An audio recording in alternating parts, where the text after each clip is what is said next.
Hello प्यारे बच्चों, कैसे हैं। स्वागत है फिर से आपका हमारे सुंदर से चैनल केमिस्ट्री यूरेका में। और बच्चों, आज हम आपको बताने जा रहे हैं कि जो क्लास 9th है, आपका वार्षिक पेपर होगा इसका, क्लास 9th का हिंदी माध्यम के बच्चों का। तो उसमें हम ये बताने जा रहे हैं कि जो प्रश्न मुख्य रूप से किस प्रकार के प्रश्न आ सकते हैं, उसका रिवीजन करा रहे हैं हम। तो पहला है, उसमें एक वीडियो में हम बता चुके हैं। अगला जो है वो बता रहे हैं जैसे शुद्ध पदार्थों से, तीसरे चैप्टर से हम बता रहे हैं। तो उसमें जैसे शुद्ध पदार्थ क्या हो सकते हैं, शुद्ध अशुद्ध पदार्थों के बारे में दूसरा चैप्टर में है। दूसरे है क्या हमारे आसपास के पदार्थ शुद्ध हैं, तो शुद्ध पदार्थ कितने प्रकार के हो सकते हैं। ठीक, तो देखिए, शुद्ध पदार्थ तो इन्हें प्योर भी बोलते हैं। एक तो शुद्ध होते हैं, एक होते हैं मिश्रण। समझ में आ गया। तो शुद्ध पदार्थ जो एक ही प्रकार के कणों से मिलकर बने होते हैं। ठीक, ये एक ही प्रकार के कणों से मिलकर बनते हैं। ये एक ही प्रकार के कणों से मिलकर बनते हैं। समझ में आ गया। तो जैसे ये क्या हो सकते हैं, ये शुद्ध पदार्थ एक ही प्रकार के कणों से मिलकर बन सकते हैं। ठीक, जैसे तत्व है और यौगिक हैं। ठीक, तत्व और यौगिक। और तत्व भी एक तरीके से, तत्व अणु के रूप में भी हो सकता है और परमाणु के रूप में भी हो सकता है। तत्व जो है किसके रूप में हो सकता है, ये परमाणु और अणु दोनों रूप में पाया जा सकता है। यौगिक भी जो है वो अणु के रूप में पाया जा सकता है। समझ में आ गया। तो परमाणु जैसे H परमाणु है, ठीक, और अणु H2 है। समझ में आ गया। H2 है क्योंकि H जो परमाणु है वो स्वतंत्र नहीं रह सकता। परमाणु भी सूक्ष्म कण है और अणु भी सूक्ष्म कण है। समझ में आ गया। और दोनों एक ही प्रकार के परमाणु या अणु जो है एक ही प्रकार के कणों से मिलकर बनते हैं, तो वो तत्व होते हैं। अब O परमाणु है क्योंकि O अकेला नहीं रह सकता, वो किसी से मिलेगा जरूर। अकेला नहीं रह सकता क्योंकि स्थायी नहीं है। और वो अपने ही अगर भाई से, जैसे ये हाइड्रोजन मिल गया H और H, हाइड्रोजन H और H तो हैं तो एक ही प्रकार के, तो ये अणु बन गया। और अणु भी किसका होगा, तत्व का अणु होगा। ठीक, ये अणु है और ये परमाणु है। ऐसे ही नाइट्रोजन और N2। समझ में आ गया।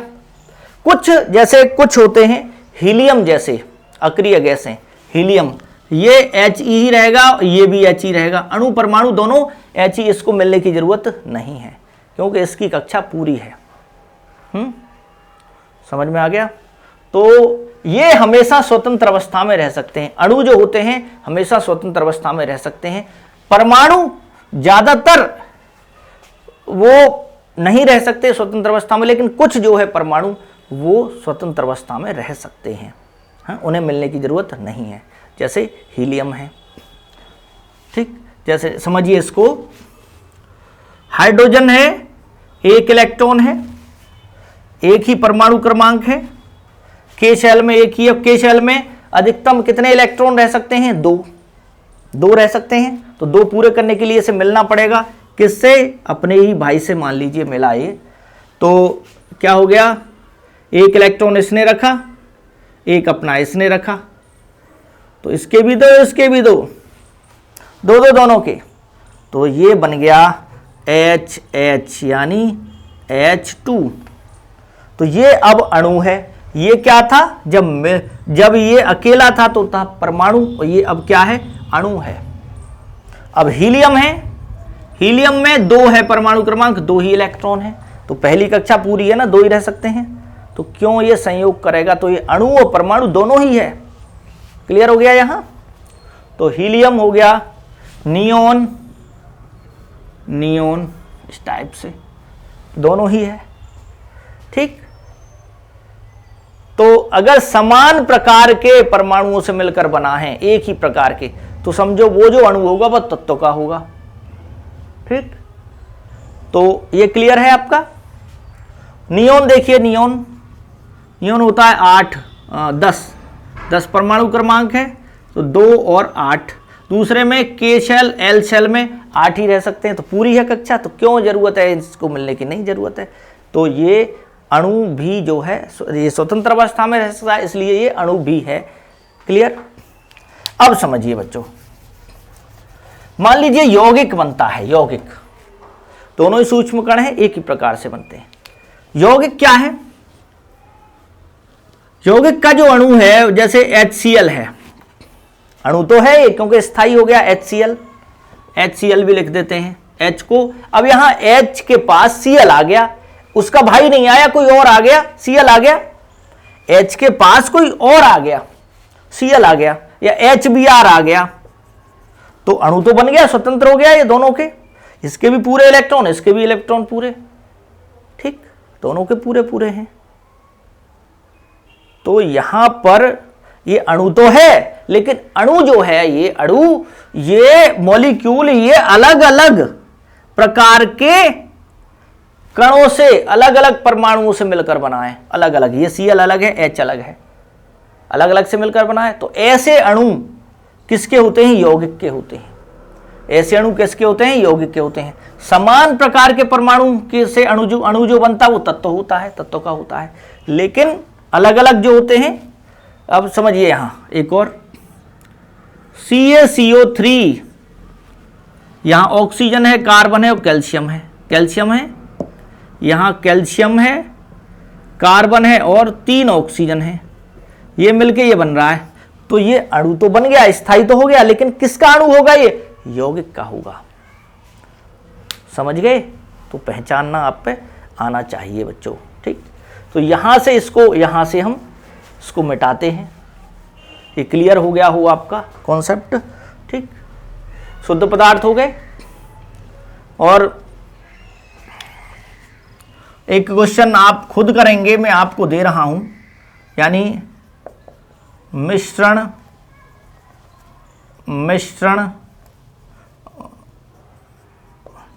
और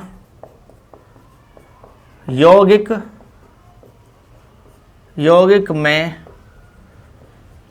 अंतर, ये आपको खुद करना है। मिक्सचर और कंपाउंड, मिक्सचर और कंपाउंड में अंतर। देखिए, मिश्रण में किसी भी अनुपात में आप मिला सकते हो, मिश्रण में किसी भी अनुपात में, चीनी है, पानी है, वो मिश्रण है।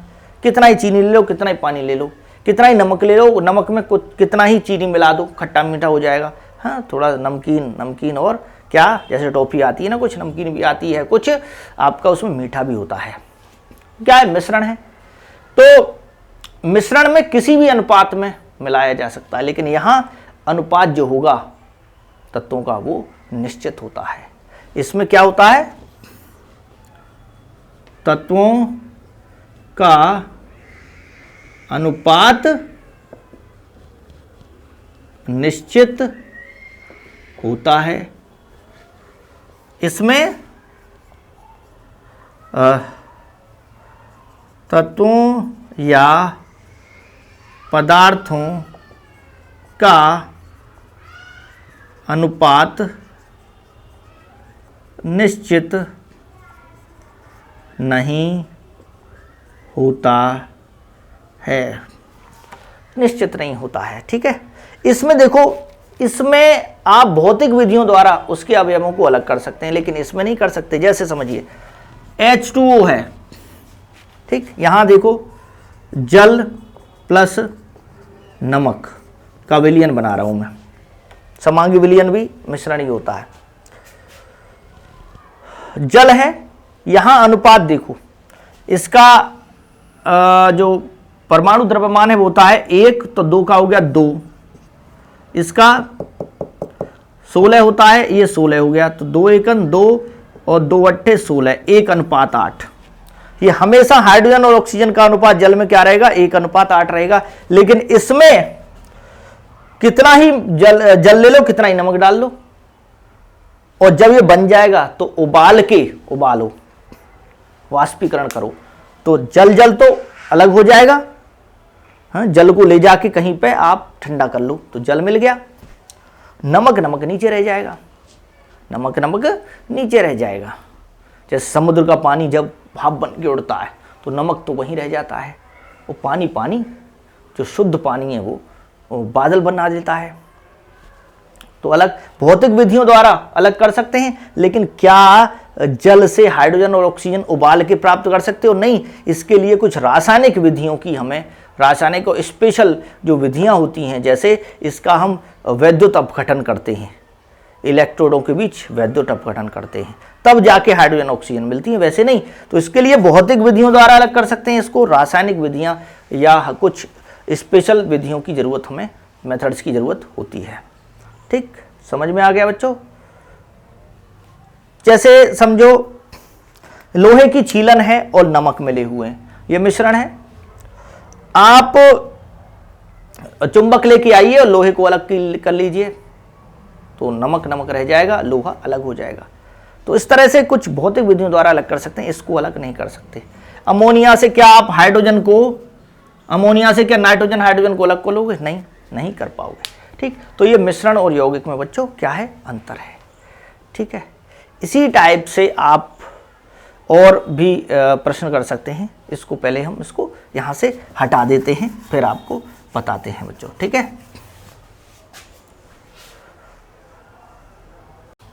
तो ये मिश्रण और यौगिक में अंतर के बाद शुद्ध और अशुद्ध पदार्थों के बाद, ठीक, अब चलते हैं हम कुछ अलग टाइप के प्रश्नों पर। जैसे अभी हमने आपको अणु बताया, तो कुछ अणु 2 परमाणुओं से मिलकर बनते हैं, कुछ अणु 3 परमाणुओं से मिलकर बनते हैं, कुछ 4 से मिलकर, इस टाइप से बनते हैं। ठीक, जैसे समझिए यहाँ कि परमाणुकता, एक आ सकता है प्रश्न यहाँ, परमाणुकता, एटोमिसिटी। परमाणुकता क्या होती है? कोई अणु जितने परमाणुओं से मिलकर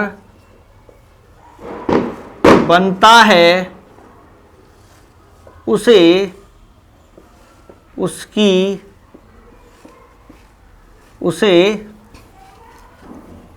उस अणु की परमाणुकता कहते हैं, परमाणुकता कहते हैं। तो इसके प्रकार देख लीजिए, एक परमाणुक अणु, यानी मोनो एटॉमिक मॉलिक्यूल। एक परमाणुक, एक ही परमाणु हो, जैसे हीलियम है,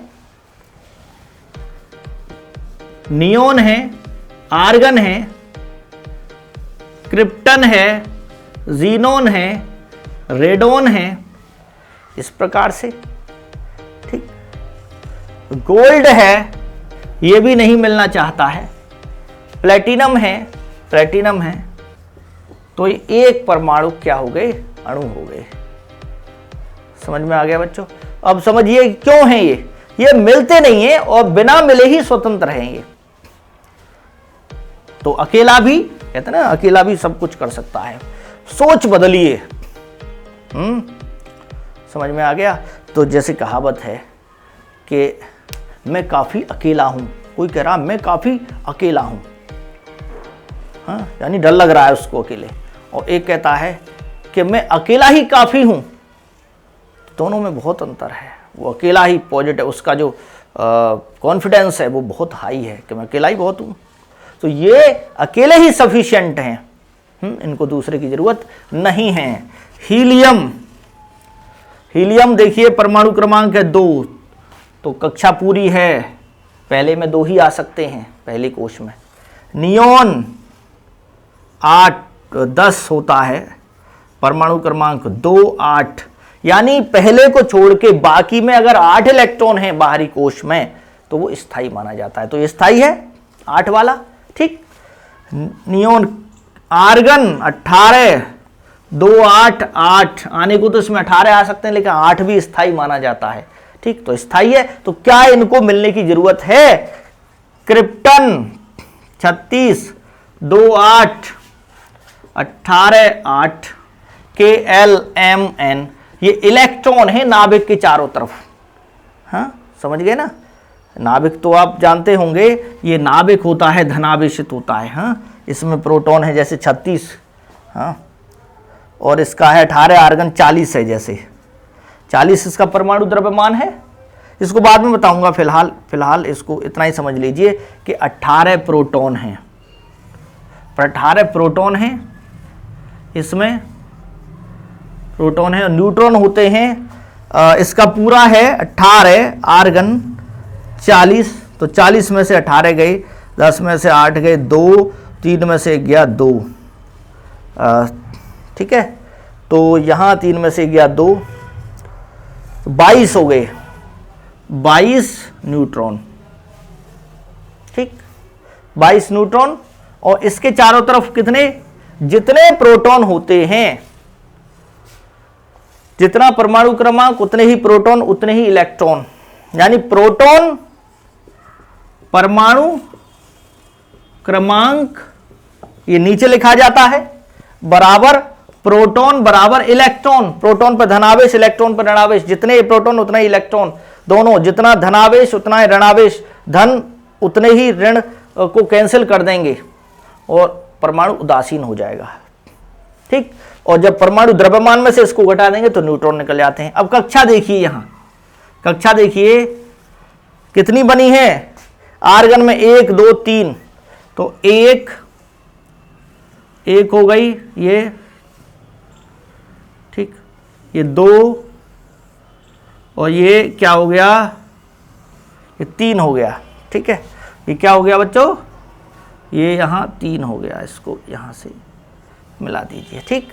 इलेक्ट्रॉन भर दीजिए, 1 2 1 2 3 4 5 6 7 8, 1 2 3 5 6 7 8, 8 हो गए, ये अलग है, तो 2 8 8। इस तरह से परमाणु की संरचना भी बना दी जाती है। प्रोटॉन न्यूट्रॉन ये धनावेशित हो गया, न्यूट्रॉन पर कोई आवेश नहीं होता है। अगर और बहुविकल्पी में आ जाए कि कौन सा उदासीन कण है, तो कौन सा होता है, न्यूट्रॉन, धनावेशित प्रोटॉन, ऋणावेशित इलेक्ट्रॉन। परमाणु की संरचना ऐसे बन जाती है, ठीक है बच्चों। तो क्या इसे मिलने की जरूरत है? नहीं। तो ये एक परमाणुक क्या है, एक परमाणुक क्या होते हैं ये बच्चों, एक परमाणुक अणु है ये, ठीक। अब दूसरा आता है द्विपरमाणुक अणु, तो इसको यहां से मैं हटा देता हूं। अब चलते हैं हम किस पे, द्विपरमाणुक। दूसरा है जो आपके सिलेबस में उनको ही बता रहा हूं, द्विपरमाणुक, डाई एटॉमिक, द्विपरमाणुक अणु, डाई एटॉमिक, दो मिले, तो जैसे N2 है, Cl2 है, H2 है, ठीक, O2 है, F2 है, समझ में आ गया बच्चों, बहुत सारे हैं। इस तरह से Br2 है, I2 है, HCl है, इसमें भी 2 परमाणु हैं। ये समान प्रकार के हैं, ये असमान प्रकार के हैं। HCl है, HBr है, ठीक। तो इस तरह से हो गए। इनको क्यों जरूरत पड़ी, जैसे हाइड्रोजन का तो मैंने बता दिया। नाइट्रोजन देखिए 7 2 5, दूसरा नाइट्रोजन 7, दोनों पे कमी है, कितने होने चाहिए थे इसमें, 8 इलेक्ट्रॉन, इसमें 3 की कमी, इसमें भी 3 की कमी, तो क्या हो जाएगा NN। ये कहता है भाई मुझ पे भी 3 की कमी है, ये कहता है मुझ पे भी 3 की कमी है, 3 3 रख दो दोनों आपस में। ये अपने 3 रखता है, ये भी अपने 3 रखता है इलेक्ट्रॉन। इस पे कितने बच गए, अब 3 तो इसने रख दिए, अब 5 में से 3 इसने रख दिए, कितने बचे? 2। ये भाग नहीं लेते अंदर वाले, इसने 3 रख दिए, 2 बचे, इसने भी इसको ले लिया, साझे के जोड़े को दोनों ले लेते हैं, तो बीच में 2 इलेक्ट्रॉन के लिए एक आबंध, 2 इलेक्ट्रॉन के लिए एक आबंध, 2 इलेक्ट्रॉन के लिए एक आबंध, तो 3 आबंध बन जाते हैं n, यानी 3 की साझेदारी इस तरह से। तो ये बन जाता है बच्चों N2 अणु। तो ये क्या है? द्विपरमाणु। ऐसे ही ये, इसमें भी ऐसे ही सब द्विपरमाणु। ठीक, समझ में आ गया? नोट कर लिया? अब देखते हैं जो सिलेबस में आपके वही बता रहा हूं। द्विपरमाणु अणु, त्रिपरमाणु देख लीजिए, त्रिपरमाणु जिनमें 3 होते हैं, त्रिपरमाणु अणु। त्रिपरमाणु में जैसे आपका H2O, H2S, 2 हाइड्रोजन 1 ऑक्सीजन, कितने? 3 परमाणु, 2 हाइड्रोजन 1 सल्फर, 3, इसमें भी 3 त्रिपरमाणु, और भी बहुत सारे हो जाएंगे। हाँ, SO2 है, O3 है, ये समान प्रकार के 3 होते हैं, O3, 3 O हैं, ओजोन बोलते हैं इसको। अब है चतुष्परमाणुक, चतुष्परमाणुक टेट्राएटॉमिक। ठीक, चतुष्परमाणुक देखिए, इसमें जैसे P4 है, 4 यहां पे मिल रहे हैं, 4 फॉस्फोरस मिल रहे हैं, P4 है, इसके अलावा NH3 है, PCl3 है, 3 और 1 4, 3 और 1 4, PH3 है, आदि ETC लगा दो। ठीक, समझ में आ गया चतुष्परमाणु। और एक और दे रखा है, और भी बहुत सारे पंच परमाणु हो सकते हैं, 5 भी हो सकते हैं, षष्ठ परमाणु 6 भी हो सकते हैं। ठीक, जैसे पंच परमाणु है, पंच परमाणु 5, पंच परमाणु, पंच परमाणु का एग्जाम्पल बताइए। जैसे NH3 तो हो गया, 4 हो गए, 5 का आयन है आपका SF4, SF4 है, सल्फर टेट्राफ्लोराइड, 4 फ्लोरीन 1 सल्फर। ठीक, समझ में आ गया? SF4 है, और भी बहुत सारे बन जाएंगे। SF4 के अलावा आप उसको बना सकते हो। हाँ, SF4 है, TeF4 है, ETC। ठीक, AsF4 है, षष्ठ परमाणु, षष्ठ परमाणु, षष्ठ परमाणु में 6 हो सकते हैं, जैसे PCl5 है, 5 और 1 6, और PCl5 है। इसके अलावा आपका BrF5 है, BrF5 5 और 1 6, इस टाइप से बन सकते हैं। ठीक, और देखिए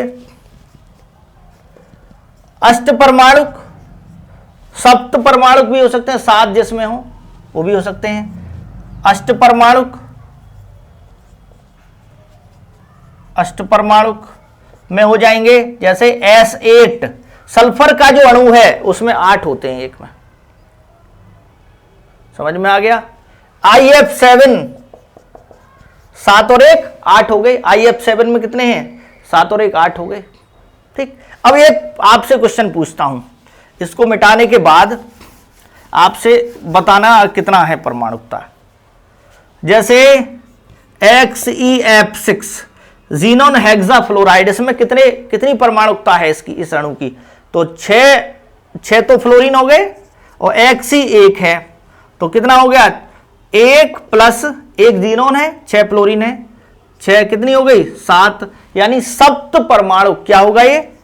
सप्त परमाणु। ठीक, समझ में आ गया बच्चों? इस तरह से आप जो है अणुओं की परमाणुकता बता सकते हैं। ठीक, तो बच्चों इस वीडियो में इतना ही, अगले वीडियो में हम कुछ और प्रश्न आपको बताएंगे। ठीक है, वीडियो को शेयर कीजिए, लाइक कीजिए। Thanks for watching. ठीक, जय हिंद, जय भारत।